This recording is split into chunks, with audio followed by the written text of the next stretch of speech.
Anyway, long story, so multiple funny things. I guess I just wanted to get us talking.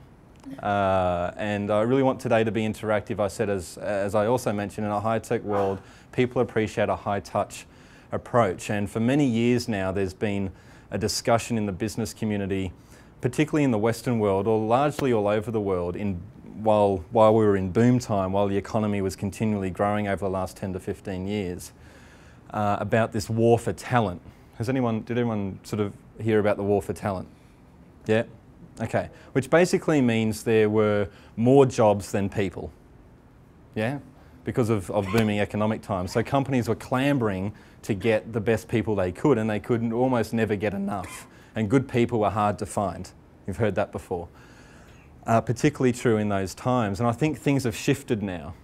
I think there are more people than there are jobs, because of the reverse of the economy. But the war for talent hasn't finished. It still rages. In fact, it's very strong, I think, all over the world.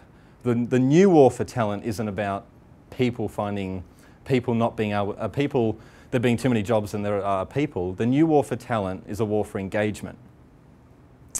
Because I think now what we're seeing and what we're finding with, thanks for coming, what we're finding now with our clients that we work with in Australia, we have the pleasure of working with some of the largest Australian companies and some large multinational companies in Australia in manufacturing, retail, banking, finance, insurance, federal government, a whole raft of areas. And what we're finding is people are having to make a choice between being comfortable and kind of hanging on to their jobs and kind of sitting out the downturn and hoping that things will get better and going into survival mode, versus really stepping up into their potential and being empowered and stepping into thriving mode.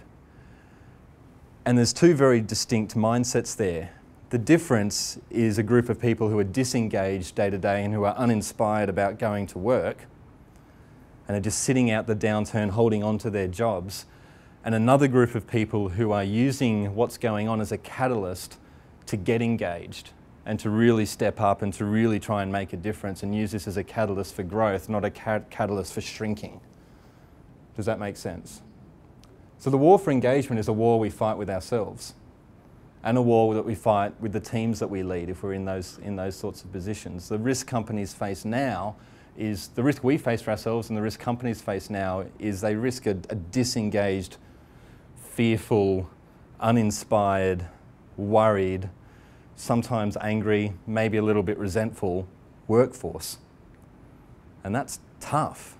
As a leader, that's really tough. But as an individual, if I'm stuck in that mindset, that's really tough as well. And I don't know about you, but I don't particularly want to be there. The war for engagement is about shifting from there over to here, which is a far more empowered, inspiring, growing, engaged mindset.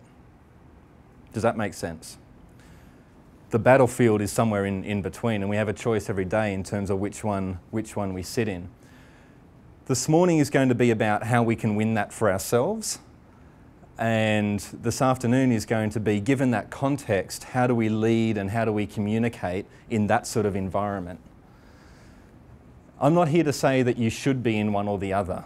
That's not my job. It would be very presumptuous of me to say, you should be here, not here. I don't really care what any of you do, in the nicest, most loving way. Because that's your choice, it's not mine. It's not for me to say you should be here. Because maybe you need to spend a bit of time here to learn some things. There's some benefit of being here. You just don't want to stay there too long. And the question is not how do I avoid it completely, because we all go there every now and again, including myself. Everybody does. The question is, do you spend a second there, a minute, an hour, a day, a week, a month, a year, 10 years, a lifetime? How quick do you stay? How quick do you stay there? I think the challenge now is being, what someone once taught to me, is being the master of the quick turnaround. So there's nothing wrong with going there, but let's just choose how long we want to stay there. And if it's a year, over to you. But if you only want to spend a minute or an hour a day there, then how do you shift? How do you get over here when you want? And so we're going to be covering 9 principles that you'll see dancing around the room here on these posters about winning the war for engagement, moving from here to here.